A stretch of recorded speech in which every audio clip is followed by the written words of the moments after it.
Hey, welcome back. I am going to start a bit of a new trend here for the next few weeks, which is to be reviewing some hands from this year's 2026 PokerGO Mixed Game Series. I got back from that pretty recently, and I have lots of hands written down. That's definitely something I would encourage you to do when you're playing live poker if you're trying to become more studious, is to write down hands and spots that you weren't sure about and things that you want to study when you have the time to do it. And this hand comes from the first event I played, which was the 5K horse. Early on, so really no ICM considerations, but it folded to me on the button, and I raised with Jack 10 of hearts. The big blind defended, and we got the 3-4-7 all spades flop. Doesn't really look like much going on, but I thought this was definitely a board texture where there was going to be some relatively complex strategy going on for both players. And I, in game, rolled a 75 out of 100 on the flop, which for me pushed me towards a bluff. And my opponent called. The turn was the 2 of spades, and this time I rolled a 95, and I decided to bluff again, and this time, luckily, my opponent folded.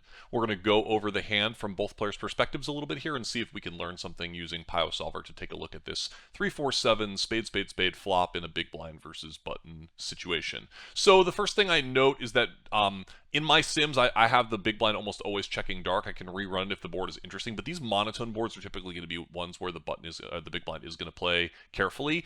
But look at how complex the in-position player's strategy is here right away. This is a situation in which you are not going to be range betting, meaning betting 100% of the time. You are going to be doing a lot of mixed combinations. If you look at every hand in the grid, you see some sort of almost mixed frequency. About the only hand that's taking a pure action is when you have a good 7. So take a look here, like this top pair type of combo here is just really happy to start getting value over 3 streets and also obviously needs some protection. So it looks to me like the really easy hands to play here are when you flop like top pair with a decent kicker on this sort of a board. Every other hand is pretty tough to play. And one of the reasons for that is if we look at the equities. So in this situation, the in-position player only has 52.5% equity, and whenever you're near 50%, you're going to have a complicated strategy in solverland. It's just the nature of equities running close and ranges running wide.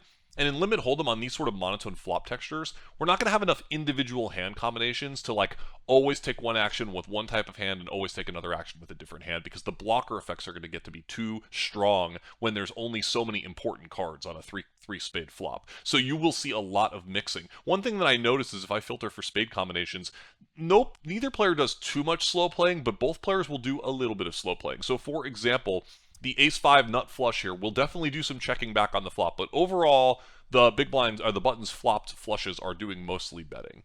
And if we just take a look at my combo to sort of sanity check that my play is within reason, we see that it's sort of just a mixed bag, right? I can kind of do a little of everything. Notice that I'm not particularly betting that much more with the Jack 10 of spades for a very monstrous hand than I am with the Jack 10 of hearts, which is basically a pure bluff. One other thing that comes to my mind is look at the pocket pairs. This is a pattern that's really important in limit hold'em. Look at like something like 6s, 7s, 8s, 9s, 10s.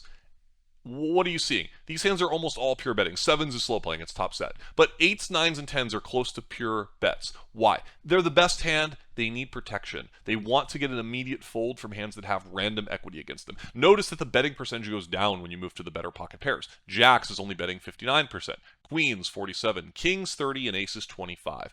Well, because these hands are protecting this checking range, and these hands don't need as much protection. If we bet, look at all the hands in blue that we get immediate folds from. I mean, we get a hand like Queen Jack suited, not spades, to fold on the flop. When you have 9s, this is a big deal, guys. When you have aces, this is not a big deal. You're happy to let that hand see a free card on the turn. So that's the main reason why those pocket pairs, and you will almost always see this pattern on low boards and limit hold'em. The pocket pairs that need the most protection will always grit their teeth and take the aggressive action. The pocket pairs that don't need much protection will sometimes try to protect your range if your range wants to do something else. So I did bet, and when my opponent reacted on the flop with a call, it looks like it's a reasonable play. He's going to have a lot of hands that are going to want to peel here. This is not the sort of board where he's going to have so many monstrous hands. The only hands that he's really pretty happy with here are something like a good top pair. Obviously, he's very happy with flop flushes and hands that have like pair plus gut shot. Look at 7-6, 7-5. 6-5 is a flop straight and it'll do some slow playing. 7-4 is two pair. But these sort of hand combinations are the ones that are really doing quite well here overall.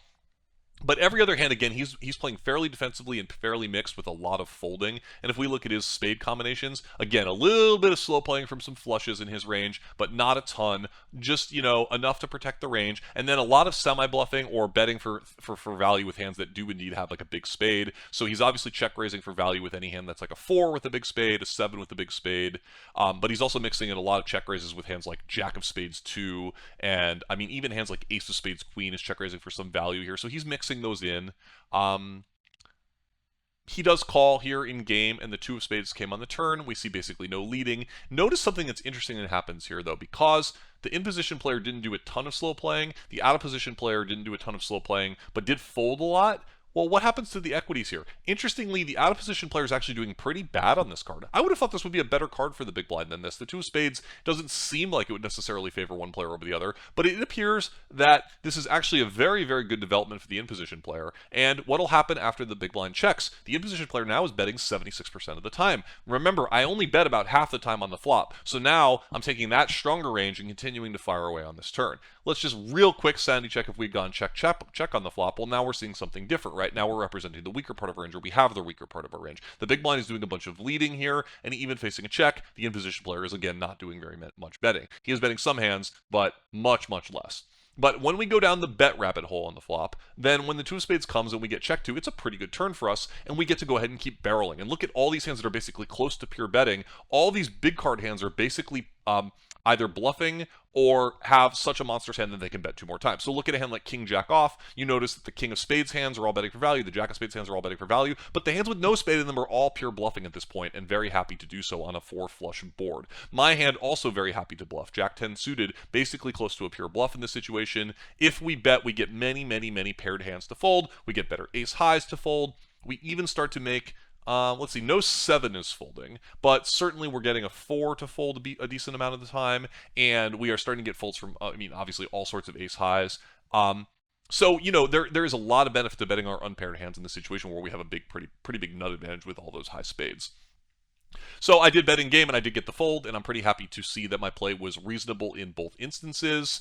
And we're off to a good start for the series. This was very early on in the first day of the first tournament, but I did try to write down a bunch of limit hold'em hands because they're quite easy to study when I get home. And obviously it's a game in which I do feel a little rusty from time to time, but I also know mixed game players don't particularly like limit hold'em, and I do feel like I have a big edge by continuing to study limit hold'em. So we'll probably be looking through a few more of these hands as I get prepared for the summer and go through hands from the PokerGO series in the coming weeks and months.